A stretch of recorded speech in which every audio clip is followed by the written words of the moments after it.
Hello, rugby fans, and welcome back to the Rugby Roundup. I'm Joe Harrington here at the Flow Sports Studios in Austin, Texas. With me, as always, is our man in the UK, Philip Binden. We're here to talk a little rugby and just what happened. Uh, the autumn international schedule isn't quite done, but pretty much is. And we're going to start it off right at the top, Philip Binden. Um, I don't know how you thought of this match. I watched every minute of it. I thought the England Argentina match, you kind of called this last week. You said England and Argentina, not quite on the same level, but right there behind South Africa. I thought that was one of the best matches of the month. Yeah, no, it was a very good match. I have a couple of questions about Argentina in selections with Felipe Contepomi. I don't know why you don't start Santiago Carreras because every time he comes on, the team just explode into action and score tons of points. He overturned Scotland the week before.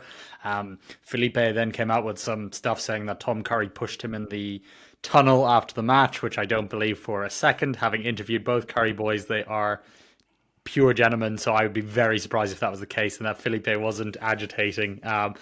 Now, that's not just me being a big Ronan O'Gara fan. He was a big rival of Felipe Contepomi, but I don't buy it. I know there was frustration because Juan Cruz Malia tore his ACL with a late tackle from Curry, but I don't really know what Curry is meant to do in that situation at full pace. So now that that's out of the way, yeah, it was a cracking test match. I think England showed a couple of little chinks in the armour. Nothing hugely to worry about, and actually, if anything, it's probably a good thing for the English that they didn't roll through November with everything being perfect. It'll give Steve Borthwick a few things to get his teeth stuck into before the Six Nations. But England looked very impressive. I know we talk about bogey teams all the time. Argentina just have a thing with England where they really struggle to beat them. And well deserved from England. 10 wins out of 11 in 2025. So very good return for a coach who was under intense pressure at the early stages of the Six Nations. Yeah, I mean, you and I talked about that, not on camera, but back when we were just chatting about rugby for fun about Steve Borthwick, and just we thought he was done in the Six Nations. I mean, you thought it was ending, and he just completely turned it around. Mm. I was watching that match, and I have a rugby question that you can explain to us. So, like England, one of England's first points was drop goal by George Ford down there. They're really close to the try line.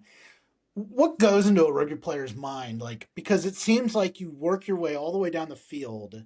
Mm. Like, you want to go for the try, but it seemed like he just decided to go ahead and kick and get the 3 points. Kind of talk me through the strategy on that. Yeah. So not that I played anywhere near that level, but I was a scrum half. Obviously not a fly half, and those are your sort of two key decision makers on a team. And I think George Ford has a really good read of what sort of momentum there is. So England probably had a couple of phases. I would say a few phases where they weren't really making yards at that point. And instead of sort of hitting your head against the wall, taking 3 points and resetting goes quite well if a defensive line is sort of set and pretty solid, as Argentina were at that stage. And psychologically, it does probably put a bit of pressure on the opponents of going, the scoreboard's ticking over here a little bit. We're leaking points. And I also think, again, when you look at what Ford was thinking, that his finger was on the pulse, that yes, England got out to a big lead, but this was always going to be a tight match. And when you look at the final scoreline, 3 points is very helpful. I think the final scoreline was England by 4, but it's still every point counted. And I think that's why Steve Borthwick called him back. And actually, on the topic of Borthwick, I think everything's kind of worked really well for England in terms of there's been the new law changes which really suit the style of players they have, and more importantly, suits the style of play that Borthwick loves to have. When he was coach of Leicester, the stats back it up. Leicester kicked the ball significantly more than everyone else in the Premiership, and they won a Prem title. So he's kind of translated that to England with a few extra wrinkles, just because he's got some phenomenal athletes there. And on England, Max Ojomo for me was just phenomenal. The Bath inside centre. We've known he's a brilliant player for a very long time. He started the season a fly half for Bath when Finn Russell wasn't there and Carreras weren't there. So he, for me, has sort of really put himself in the shop window as the potential 12 going to the Six Nations. And there's a lot of depth there for England now, which was a position of concern. So, yeah, I know I got a little bit off topic there, but I think you had two very good kickers in Ojomo and Ford at 10 and 12, which made a big difference, and Ben Spencer at 9. And they just had the feel of what the match was doing at that moment in time. Probably shows a lot about England's depth here because for anyone that watched the Netflix Full Contact documentary, you know that George Ford versus Marcus Smith is a big talking point for England. And I saw that play and Ford deciding to go for the points and click it. I just wonder, would Marcus Smith make that same decision? And what's kind of the dynamics there? Yeah, Marcus is a brilliant player in his own right, and he's explosive. He's his intention, I think, would have been to keep playing in that sort of situation and looking for the opportunity. Um, not that he hasn't. I know he landed. He broke my heart with a drop goal against Ireland, albeit it was right in front with a penalty advantage, which stopped Ireland having back-to-back Grand Slams in 2024. So he's more than capable of doing it. I just don't think it's in his mindset necessarily. And I know Ford is the main man at the moment, and rightly so. He's had a brilliant November. But for me, actually, it's another Smith and Finn Smith who is the best English 10 long term. I think he's kind of a hybrid between the two.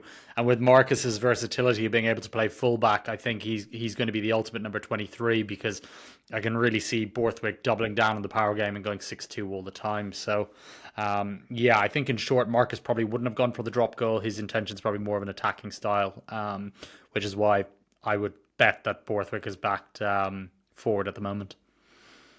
Put a bow on this game. Argentina has had such a weird year of rugby because you can make the case that even though they did not beat Argentina, or even though they did not beat the Springboks, they played them really, really close in London on a neutral field.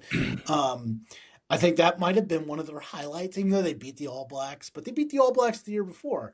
Um, I think they got to be pretty disappointed in not beating this England team because they did rally, and I thought that they had a chance to really take the lead and win this game. But strange year for Argentina. Um, any doubts on them moving forward?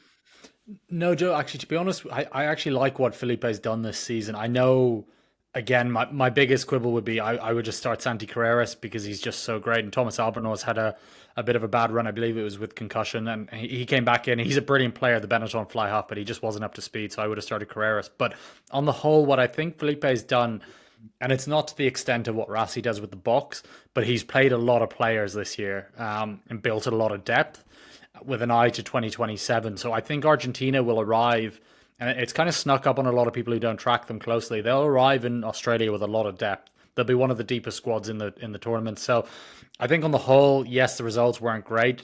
It's hard for Argentina because all of the best players play in Europe really, and they don't have any professional clubs at a high standard anymore. But yeah, I like what they did this year. I think they built a lot of depth. I think they now know that Santi Carreras is the clear number one fly half, and that was a big question coming into it. Was it Albornoz? And then if you look at Geronimo Priscintelli, they've actually got three very good fly halves. So I think on the whole, a very positive year for Argentina. But next year they've got to get a bit more results now that they've built that depth. If I had told you a week ago that we would have led the podcast with that match and not the Springbok match, Yeah. would have been surprising. But here's my take on number one South Africa versus number four Ireland last week. Is man, the officiating really derailed a lot of these Ireland games, and you've mentioned it. We know what happened in the All Black match to start the week.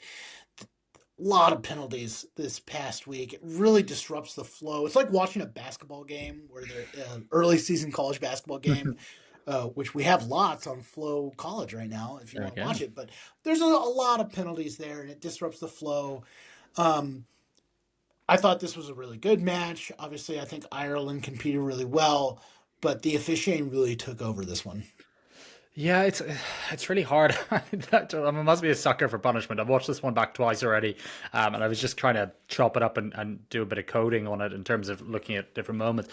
Really, Matt Carley, the ref, didn't have many choices by the letter of the law. I think it's been said a lot, so I'm not going to dwell on it too much. But there was two incidents actually that probably could have yielded more cards. The first one is James Ryan's red card. When you look back on it, it's a red. It's a full red rather than a 20-minute red, just because of how severe it was when he went for Malcolm Marx's head. And actually, to be honest with you, James Ryan's had a very good Irish career, but in the last few years, it's kind of gone off the boil a little bit. I mean, I know Caelan Doris got blamed for it from memory in South Africa in 2024, but he croc rolled Malcolm Marks before too. So he does have that in his game a little bit. He was trying to bring a hard edge on that.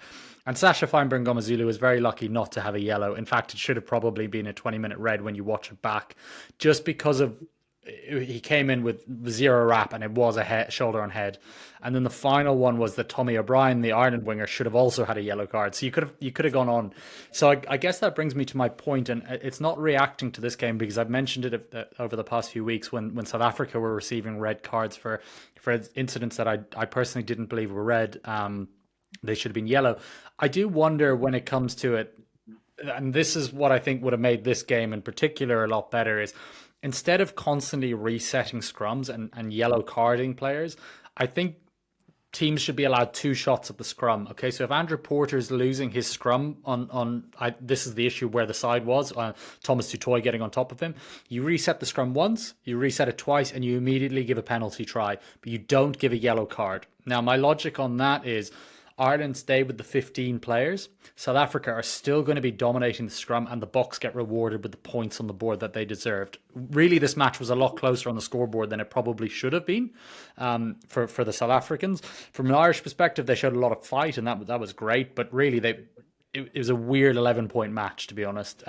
So that would be my take on it. And I felt the same in Paris, and I felt the same. They were playing at the Juventus Stadium, weren't they, against Italy? That really, instead of sending players off, let's just get things rolling with things like that. I'm not a big proponent of cards. I do think, especially something like a scrum, where it's people will say it's cynical, but it's easy to say that when you're not the one getting pounded back by nearly 1,000 kilo of Springbok rugby player, the best scrummaging unit of all time. So I think in that instance, if you look at it, the Boks probably keep going down the park and getting penalty tries, racking up a score. Ireland keep 15 players, so they have a bit more fluidity and probably score some points. So I think it yields a better product. That was just one thing. The second thing I think is the television match official. I feel like I rail against them every week, and I don't mean to, but there's just no consistency with it. So the television match official said to Matthew Carley, there is a no wrap to the head in terms of Sasha Feinberg Ngomazulu, which again means yellow card and probably off-field review, so it could be a 20-minute red. Now, I'm not saying for a second that changes the result. It probably makes things a little bit different because it's kind of everything's in context. The James Ryan red card came after that incident. He was probably looking to make a mark, but I don't really buy that. I've heard that in different places. So I think really for me, we need to get to a point where the television match official is either like they are in the NFL, where when the ref makes a call, there's no messing around. It's all sorted in about 30 seconds. Or we exclusively make the television match official an option to confirm a grounding of a try or the confirmation of really dirty play, and they say nothing else. And that would be my preference. I would rather the game just flow. So I think those are the two big things in terms of the refereeing side of things. On the match itself, I think I tweeted this throughout the match. This is the greatest forward pack I have ever seen, and they've got a backline to match them. South Africa win that game 9 times out of 10 at the moment. But from an Irish perspective, I'm doing a deep dive on that, which will be on Flow Rugby later this week. I was looking at the numbers. I'm pretty positive as an Irish fan. I just think really there's more stagnation in the Irish camp that can be freshened up quite quickly in terms of both the coaching staff and the players. So that was my overriding feeling coming out of that. There's plenty of talent there, but the Boks look just phenomenal. And that would be it on that side of things. And I do have a point on Rassie, but if you have another question, I'm no, go ahead. Keep rolling.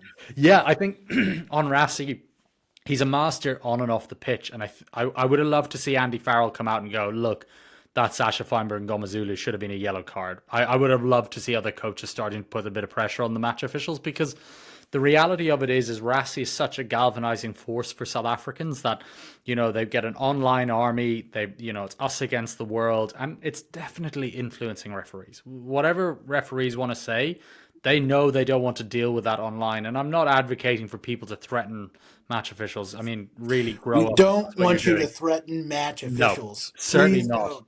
Certainly not. Just grow up. And really, social media, as we all know, it is what it is. People say things that they would never say face to face. But, if players are the ones taking the brunt of this performance and coaches, match officials also need to kind of put their hands up and go, okay, we got that one wrong. And I think with World Rugby, there's generally a lack of clarity on that side of things would be my general feedback. But yeah, I thought it was an enthralling match, despite the fact that it was just a scrum marathon. So we talked about England's season, and it was really great, right?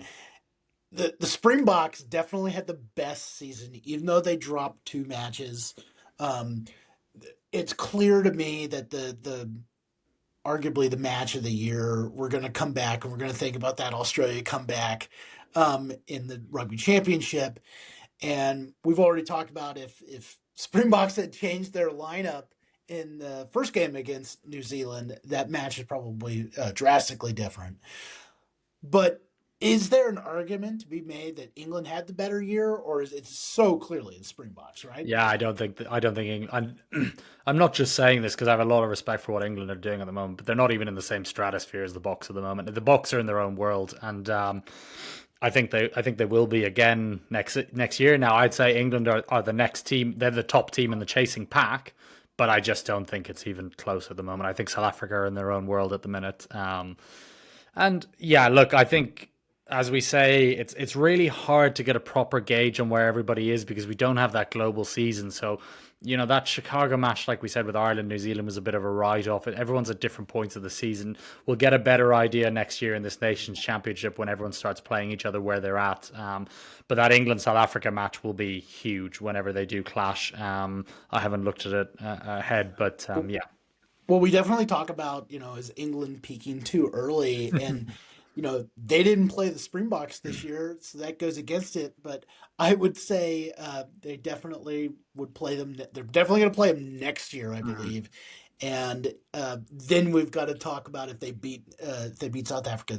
Then we're like, did they peak too early? Um, I think Yeah. that'll be one of the most watched matches in rugby in years. Basically, what happened this year, unless England goes to the Six Nations in a couple months and just lays a giant egg. And you know what? To be honest, I wouldn't rule it out because not on England, but like England could easily lose two matches in the Six Nations because Ireland could straighten things out. They're not that far away from getting back to where they were, and France is going to get the arguably the best player in the world when healthy back in the next couple of weeks. So Be careful, Joe. You're gonna have a lot of mentions on that one if you're.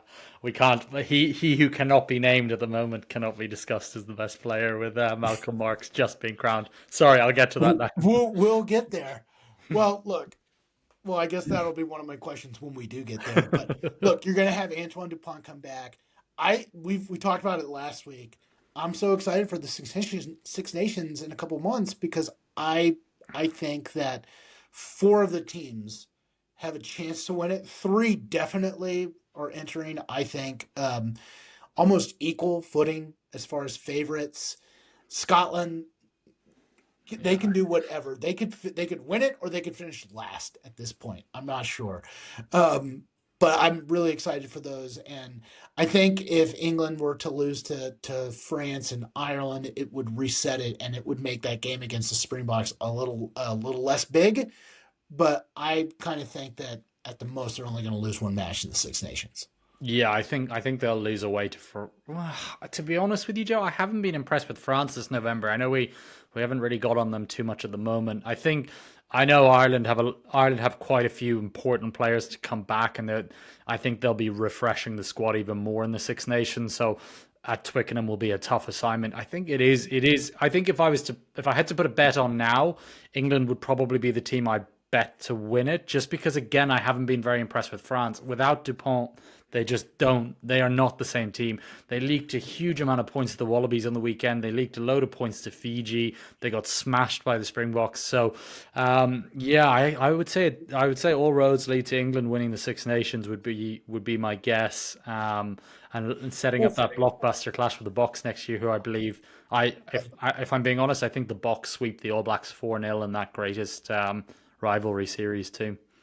well, we a lot of people have said this about France is one of the things that made them number one heading into the World Cup a few years ago was you had the Pinots and the Duponts and Ramos but it was their physicality and their Mm. bigness in there that really powered. I mean, they had as much beef as the Springboks in Argentina, and it seems like they're not quite there like they were a few years ago, right? Yeah, look, they'll always have a pretty physical pack, but Weenie Antonio's kind of gone now, who was their giant tight head prop. I interviewed him 6 weeks ago at that Champions Cup launch, and I've never felt more like a child. I mean, for context for people listening, I'm going to call, my wife might disagree, but I'm 6 foot and I'm about 100 kilos, and I felt like a child next to Weenie Antonio. So he's a big man. So you lose players like him, and a lot of players kind of on the wrong side of their peak now. Charles Olivon's still a phenomenal player, but maybe not quite at his best. Look, France are still going to be a great side, and I might eat my words come the Six Nations, but as it stands, I'm just not massively impressed with where I'm not impressed with their November. And for a team that doesn't take July seriously, generally, they will have to now in this Nations Championship. It's all well and good saying we're building depth, but where is this best French team that we thought we would see in November and we didn't see? Well, I'm gonna stick to my guns. At the start of the month, I thought that when healthy, I think France could be number one, and I'm gonna wait till the Six Nations gets here before I Fair. completely uh, drop them off, because I do think that when you add a player like Dupont to the lineup, Mm, um, it's going to change things. But yeah, the physicality of it is that's the thing I look at. That's what makes Argentina really good. mm. I think that is sneakily what kind of makes England really good. I mean, they went toe to toe. You got Ellis Gange there, Mm. um, and of course that's why the Springboks are the best team in the world right now. Yeah, true. And just on France, the biggest concern I have, and ironically it's the same with Ireland, is that the defense and discipline of both of those teams has slipped significantly. Ireland, this kind of performance has been coming a little while, and France just against that Wallabies team in their final test, who Ireland put 40 plus points on them and didn't concede very much. I think it was like 19 or something. I mean, France just. I'm not impressed with their defense, and Dupont unfortunately doesn't fix that. Obviously, he elevates everything else, but yeah, no, I agree with you, Joe. Look, there's no doubt he's going to make them significantly better when he comes back, but I just think England seem to be the well-rounded package, and with the current rugby laws the way they are, and really being dominant in the air being crucial, I think that's massive because Louis Bielbiaré is a brilliant player, but he's not a good aerial player. Demian Penaud's pretty good in the air. Thomas Ramos is good in the air, but they're just not as solid as England in that department, in my opinion. Well, you just mentioned Louis. He was a nominee for World Rugby Player of the Year. We've Yeah. talked about him a few times. Malcolm Marks. We talked last week about Ox Nietzsche, and of course we love Peter Stefoutois. Yeah. Yeah. I'm Yeah. Yeah. always afraid I'm going to say all his Yeah. names No, Mr. wrong. Dutoit. Yeah. Yeah. All good. All good. Yeah, so they came out with the nominees, and of course we have a winner. It's Malcolm Marks, and Mm, so a little backdrop. Malcolm Marks plays for the Kubota Spears in Japan League One for his club. He's obviously a great Springbok.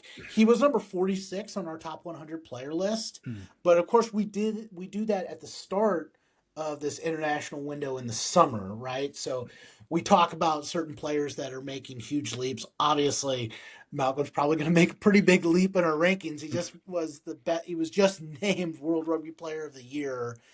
Before we talk about who we might have given that award to, tell people why Malcolm won this.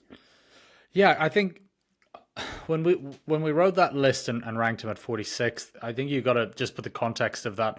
He'd had a few seasons where it was really injury disrupted, and he was playing second fiddle to Bongi and Banambi. So it was a tricky one because when he burst onto the scene, he was just immediately the best hooker in the world. He's phenomenal at line out, so powerful in scrumming, which was I think might have been the underrated part of the Springboks victory is how much pressure he was pushing into Andrew Porter, really targeting him, and laterally Paddy McCarthy. So that's what sets him apart is his set piece. Now around the park, Dan Sheehan's probably the most dynamic hooker, but Marks is a different type of dynamism in tight. He's more physical and things like on really in the tight exchanges. So he's definitely well worthy of the award.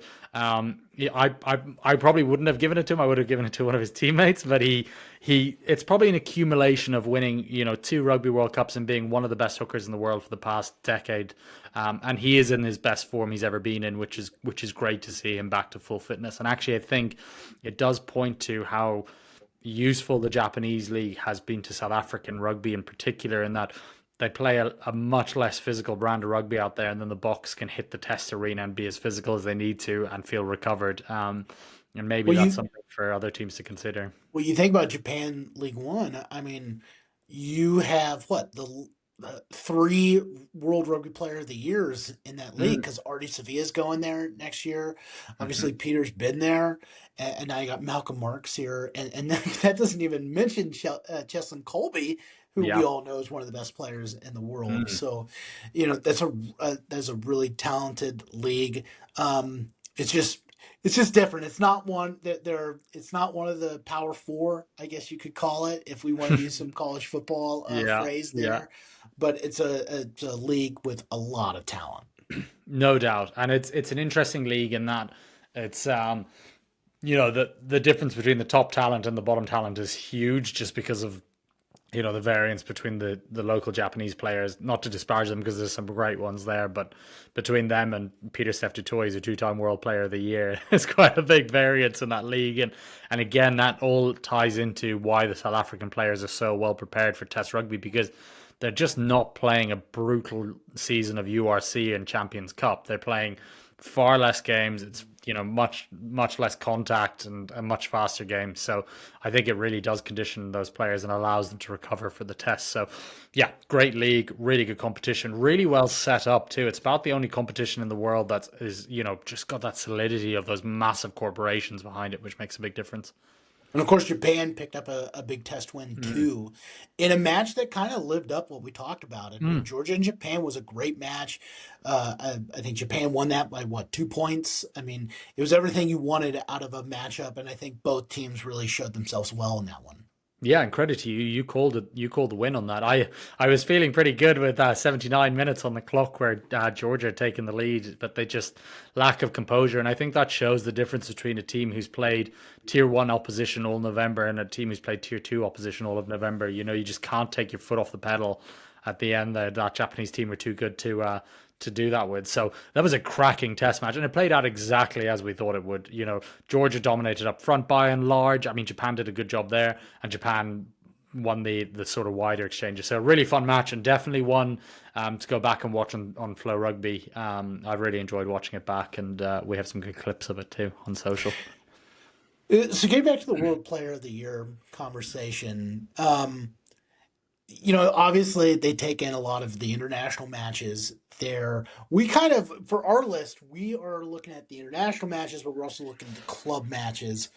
Um, I think that's why, I mean, personally, I would favor the top players who are great in international play, but then they also play Hmm. this really tough club schedule. Uh, I would say that when I look at the nominees, we talked about it last week. We talked about it a lot in the Slack. Maybe Ox Niche not playing in some of this month hurt Hmm. his chances at winning it. But we all know when that guy is on the field, he's probably the best player at his position. Um, he plays for the Hollywood Bet Sharks, a team that obviously has a reputation of not coming through, but still, I mean, Hmm. he's great, and he's going to be a big reason why the Sharks could go far. I probably would have given it to him. Plus, it would have been a big.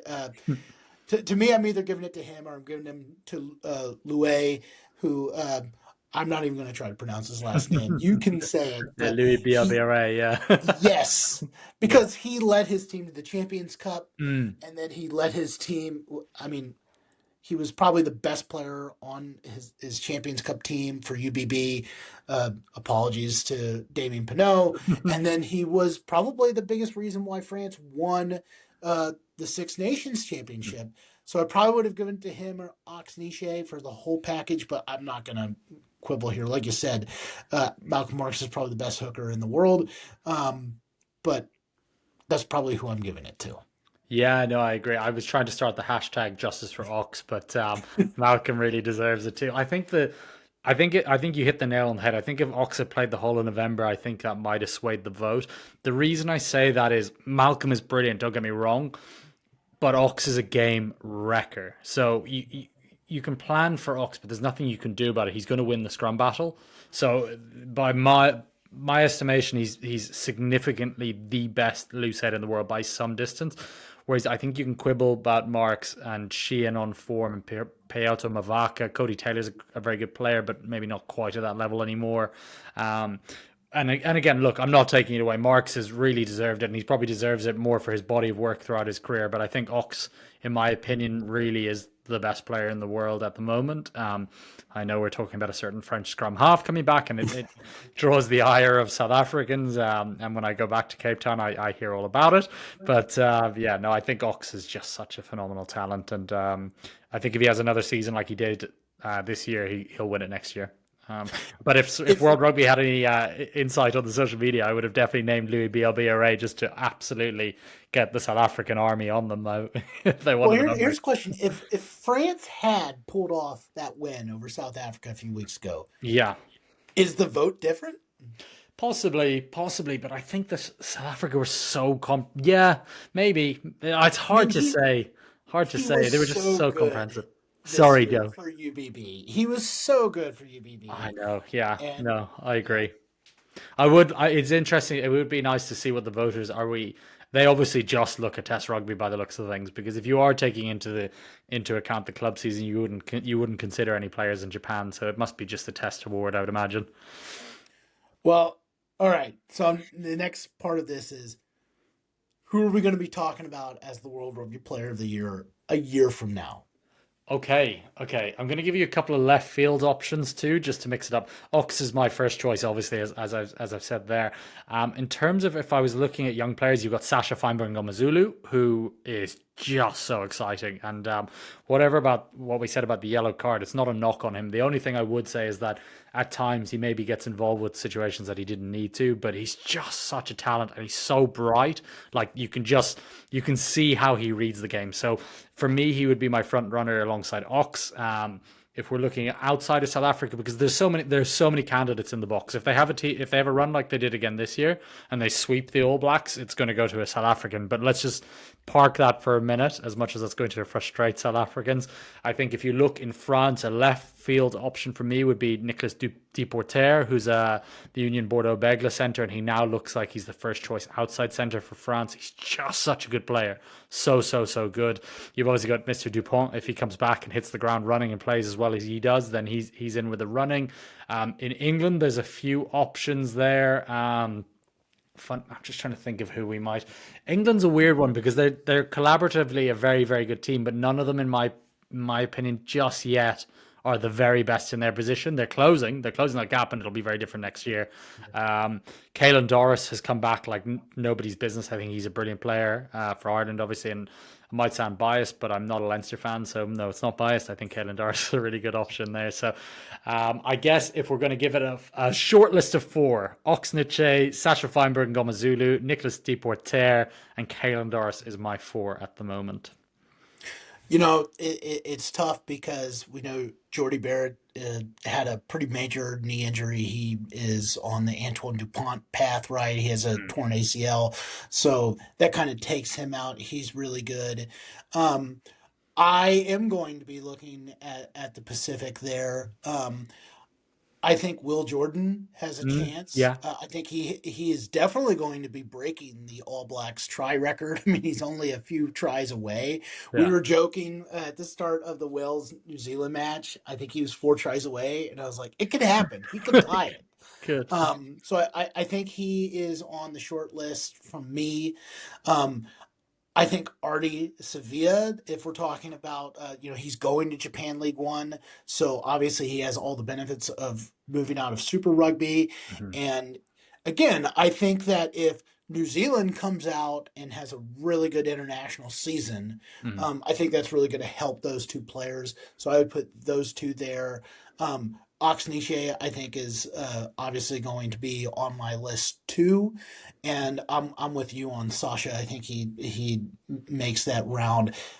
The the wild card there is obviously I think World Rugby will definitely give this to Antoine Dupont if he comes back Yeah, and he right. plays like he did Yeah. before he got hurt because he was probably playing the best rugby of his career before that Mm. knee injury, Yeah, no, which I is agree. saying something. Yeah, no, I agree. And actually, just while I'm on the topic, Santiago Carreras of Argentina would be my fifth if I had a fifth choice there, just because of how spectacular he's been this year. Yeah, Dupont. I think if Dupont comes back and Toulouse win the top 14, the Champions Cup, and France win the Six Nations, it's gonna be very hard, to discount him. But really, France have to do what they've never done and actually compete in July. In my opinion, I just think it's getting silly at this stage.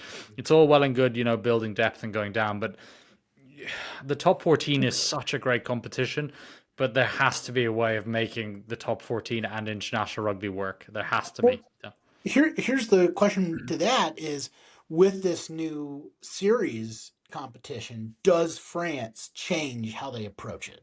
They have to. They have to. They don't have a choice. Yeah. I mean, it's every I think I have to every team that's competing in this has to put their best team out. It's just otherwise you're just making a mockery of the whole thing. And I did see one funny comment of someone going, "Oh, someone should maybe tell World Rugby we should do a World Cup every 4 years," which is because they're obviously trying to mirror it. But it's yeah, I think France have to because there's just too much at stake not to this time, which would be really great. It'd be imagine Dupont playing against the Springboks in Johannesburg or playing against the All Blacks at Eden Park. It would be so great to see all of that sort of stuff. So I'm really hoping they do. And again, I just really wasn't impressed with them in November, and I do wonder whether Fabien Galtier is just chopping and changing too often. I think they need to start getting some consistency in there. Obviously, we didn't name players from England or Scotland or Argentina or Italy. Mm. Who out of that bunch of those teams, which player do you think has the best chance of being at the very least a finalist? I think Uh, England's got some pretty good candidates there. England, yeah. I think if I'm looking, I'll just go in order of like you said there. So I'll go Scotland. There's no candidates. Finn Russell's the only option there, really, and maybe Blair if he plays well. But I just think Scotland have. It's the case of fool me once, right? Like Scotland, every single time there's a pressure moment, they fumble it. Their November was a disaster. Make absolutely no bones about it. They lost the two test matches that they needed to win at least one of.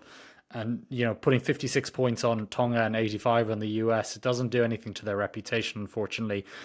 So I think Finn Russell or Blair Kinghorn are the two options there. They've got some great players. The only two plot. I don't. Yeah, I was I'm going not. to say Sione Yeah. is really good.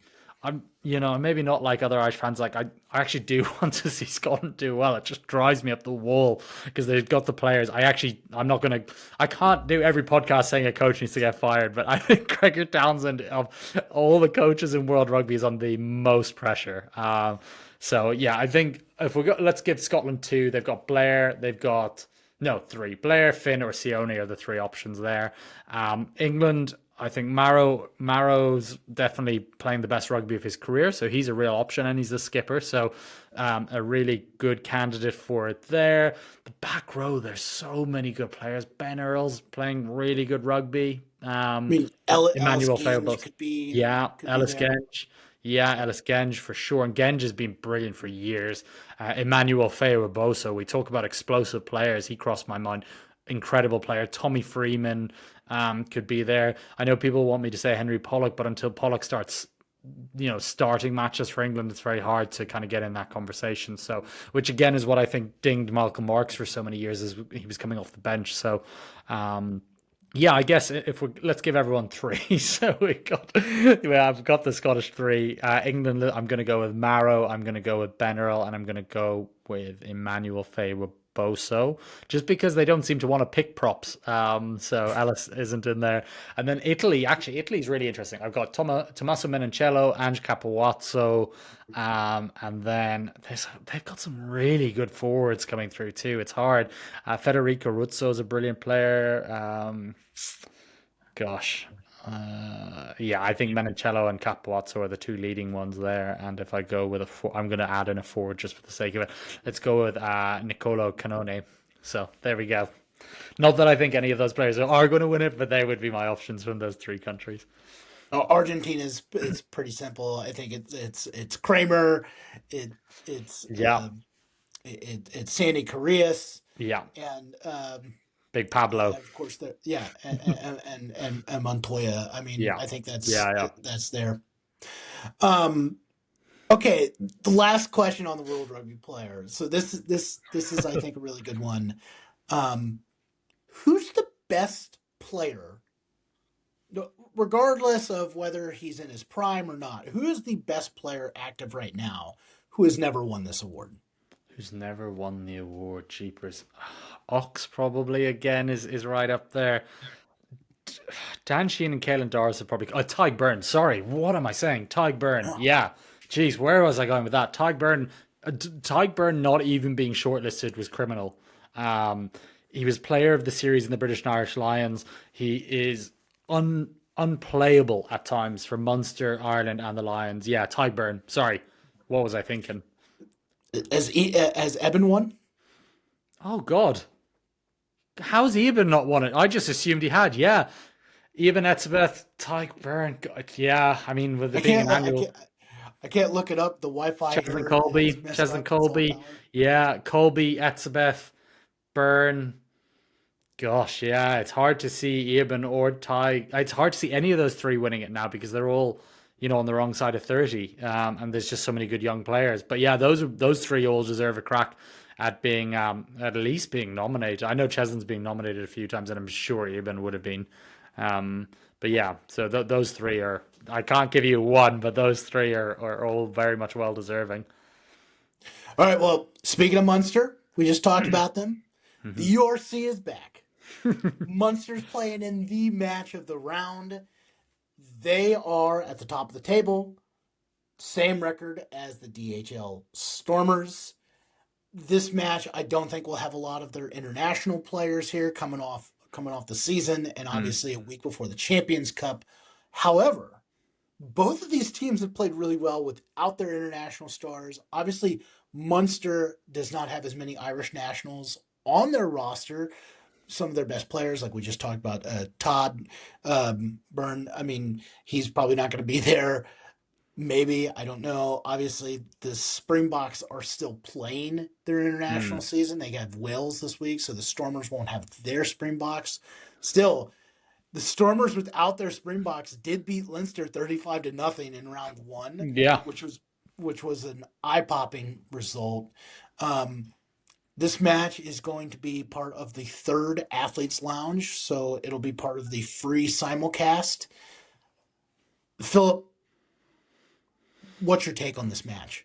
yeah, I can't wait, Joe. It's like putting a nice warm blanket on in the middle of winter, going back to the URC. I just love it so much.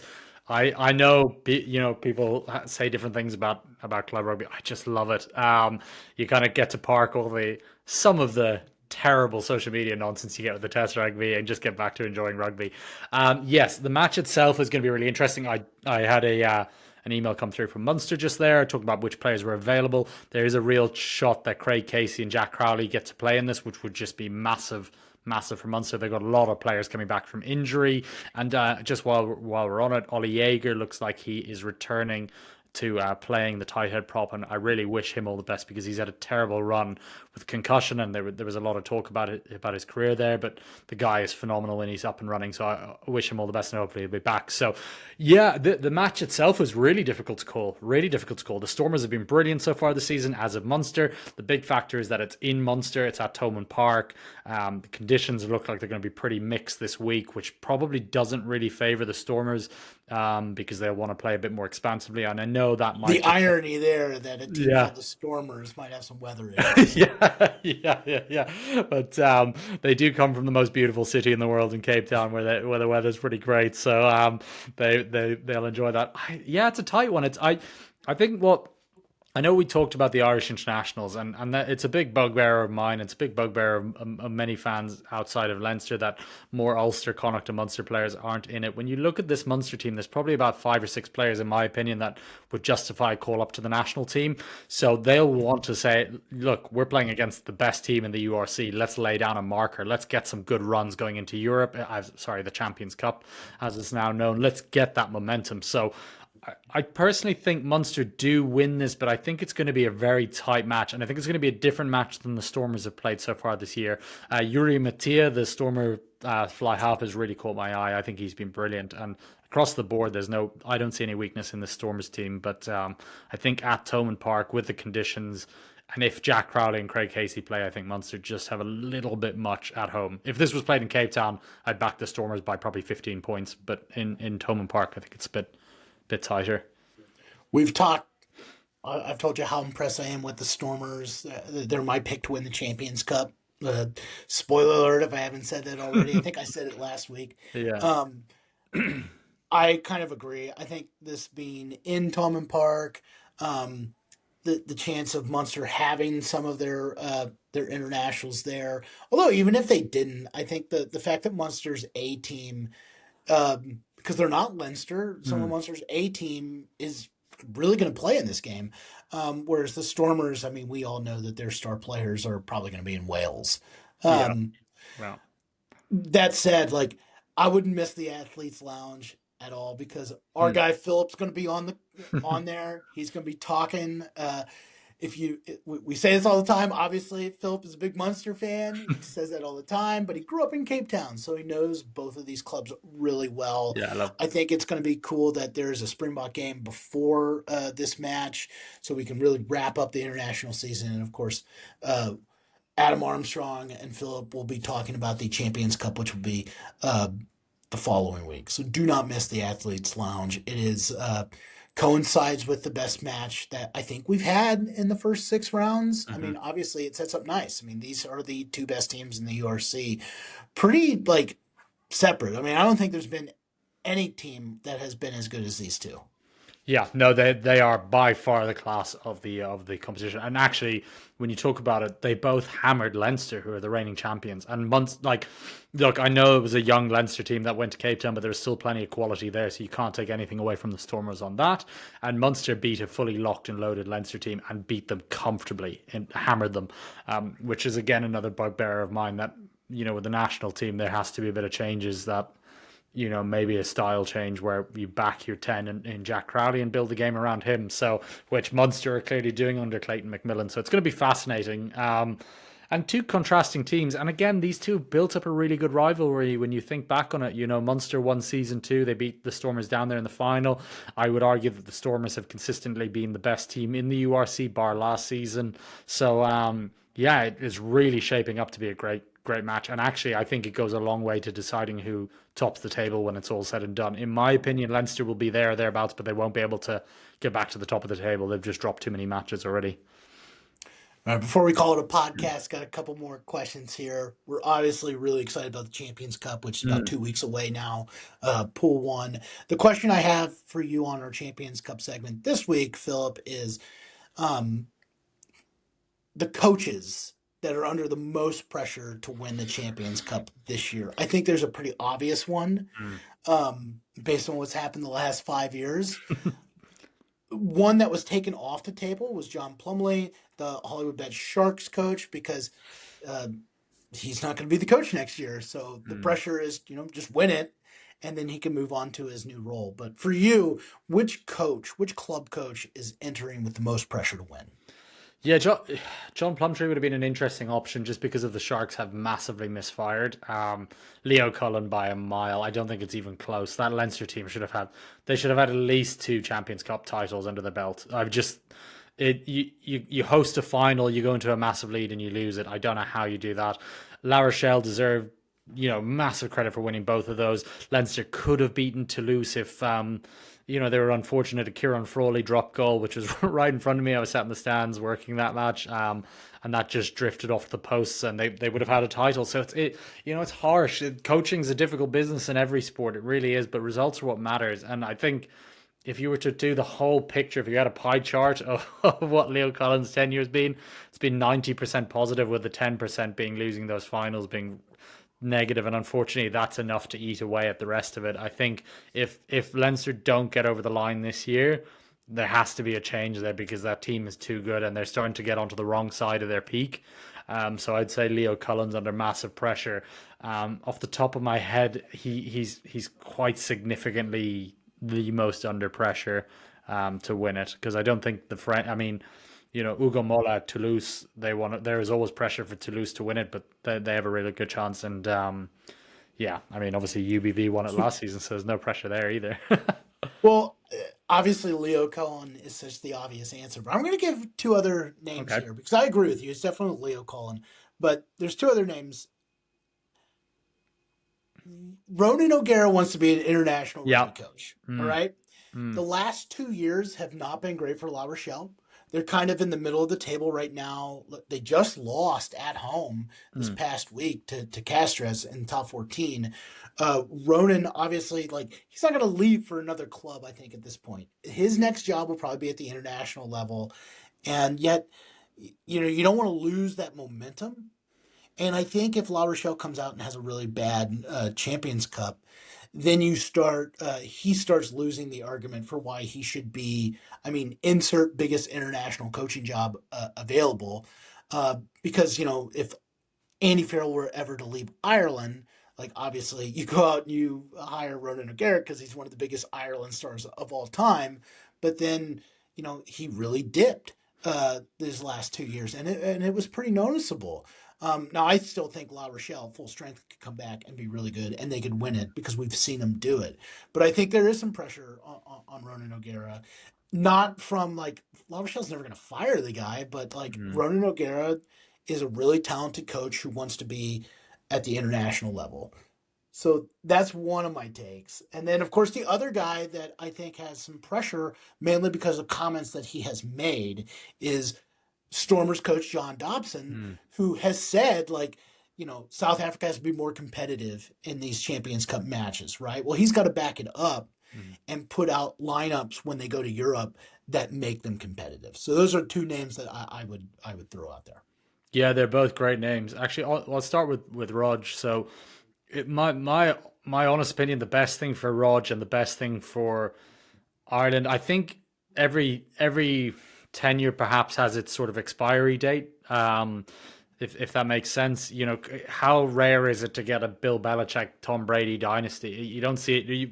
We've got Andy Reid and Patrick Mahomes at the moment, but it's very rare. Like, it's very a needle in the haystack. And I do wonder whether Rodgers' message. I think the players still really like him, but you wonder whether it might have got a little bit stale at La Rochelle, which is why I don't really see them as contenders.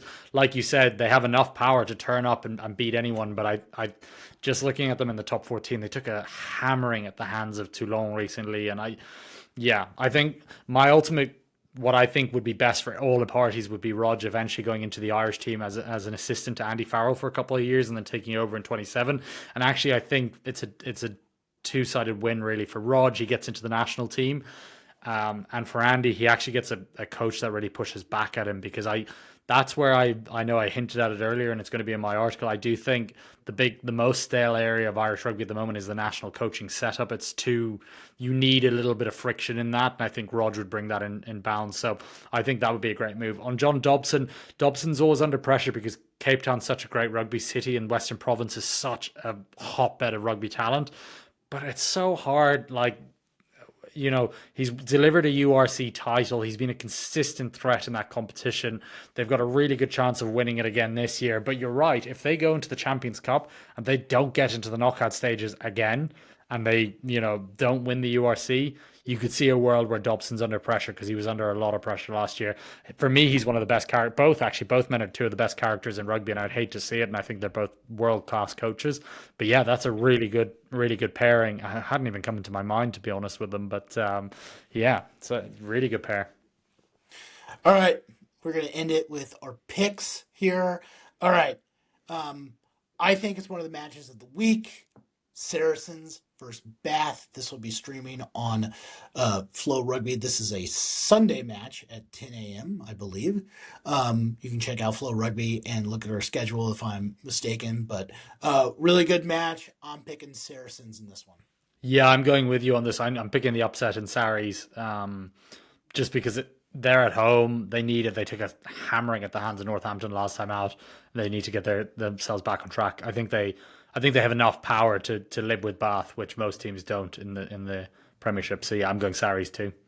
Is it smart to kind of look at the Prem Cup standings here to take this, or do you think we're going to see most of these A teams? Both teams have so many internationals. Yeah, whether they filter them back in is hard to know because especially players like Maro Itoje and Jamie George have played a lot of minutes. Yeah, it's hard. I guess Bath have a deeper squad, but I'm going to stick with Sarries.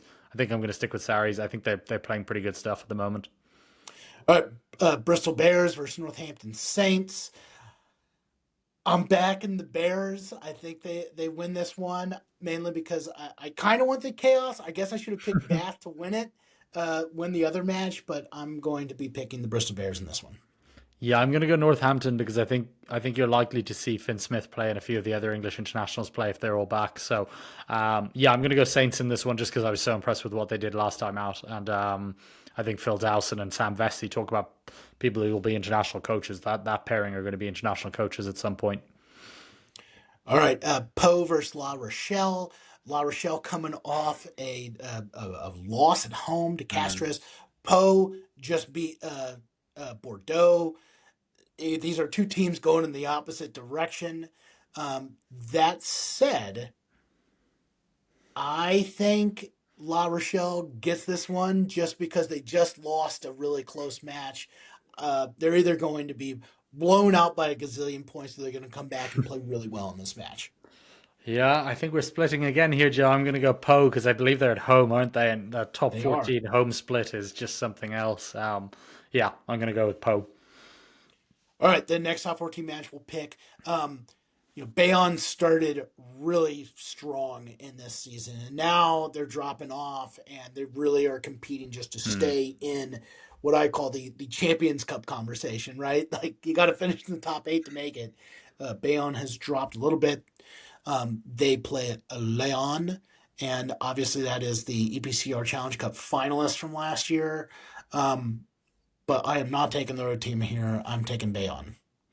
Yeah, I'm going to stick with you on Bayonne. They need this win really badly. What was really interesting is with our power rankings model, which is we have this fully, for people who don't know, fully coded power rankings model that we've worked on over the past 2 years. It even when Bayonne were doing well, the margins were so close and the schedule was relatively straightforward for them that I'd never rated them quite as high. There was one week where they burst up really high, but then they dropped back down, and they've got negative points difference at the moment, despite having a winning record. But I do think they are a very good team, and they need it massively. So yeah, Bayonne. All right, our two URC matches. I guess what we could have picked the Benetton match. I think that's going to be a good match, Mm. but I'm picking this match because the loser is really in a big hole, and that is Connacht versus the Sharks. Mm. They've had a lot of games where they haven't had their best players because of the international rules. That both of them, I think they're like 10 and 11 on the table right now. Mm. They got like 9 and 8 points. The loser of this is in a pretty big hole that even their stars are going to have a trouble digging out of. Connacht at home versus the Sharks. I'm taking the Westerners in this. Yeah, I'm going Connacht all the way, and not just because my wife is from Connacht, but yeah, they've had more time with Stuart Lancaster here. They really had a bad go of it with Storm Amy disrupting their round two. It really killed their momentum. So I think Connacht, and I know I believe Rassie's releasing up to 15 players from the Springbok squad, but I don't think the Sharks are going to get that many of their frontline players back. I think they're going to struggle in a wet and windy Galway. So I think Connacht take that one and get back on track. All right, we've talked about this match already. Munster Stormers. Philip, your official pick. Yeah, my official pick. I even against my better judgment, never pick against Munster. The Stormers are my second team, but yeah, I think Munster just because it's at Thomond Park, and I think I'm feeling pretty confident that they're going to have Jack Crowley and Craig Casey plus Thomas Ahern coming back, and they'll just have a little bit too much for the Stormers. It's going to be a cracker, though. A really good match. All right, yeah, I'm taking Munster too. I think it's going to be really hard for the Stormers to really compete with that. Just the environment, Tillman Mm-hmm. Park, and Munster as a whole. And I think Munster's going to be entering this holiday season with a lot of momentum as the number one team. Yeah, I agree. So yeah, love to have you on board, Joe. It's great. You're going to have to get Teddy a new Munster jersey for Christmas. I know. All right. Well, all three leagues, European leagues, are in action this week on Flow Rugby. Do not miss it. Do not miss the Athletes Lounge. It's going to be awesome. Philip's going to be a Mm-hmm. guest there. Adam Armstrong will be hosting. There'll be other guests that we have coming on. Obviously, we're really excited about the Champions Cup that starts next week. And of course, I guess the bonus pick will end the show. Does Wales have any chance? This I've got to be careful of not getting myself in trouble. This was the dumbest scheduling I have seen by anyone. Wales have had to send back all their players to the Premiership, and they're playing against the best team in the world outside of the window. Wales showed so much promise against the All Blacks, and I'd love to see it, but they are in for a very long day. If you think that Irish scrum struggled, good God, poor Wales are in for a whole world of trouble too. So it's going to be a tough one. And it kills me to say because I love the Welsh, but I think the Springbok team, they're the immovable force you can never bet against at the moment. All right, there it is. Watch a lot of rugby this week on Flow Rugby. For Phil Binden, I'm Joe Harrington, and bye. Bye, Joe.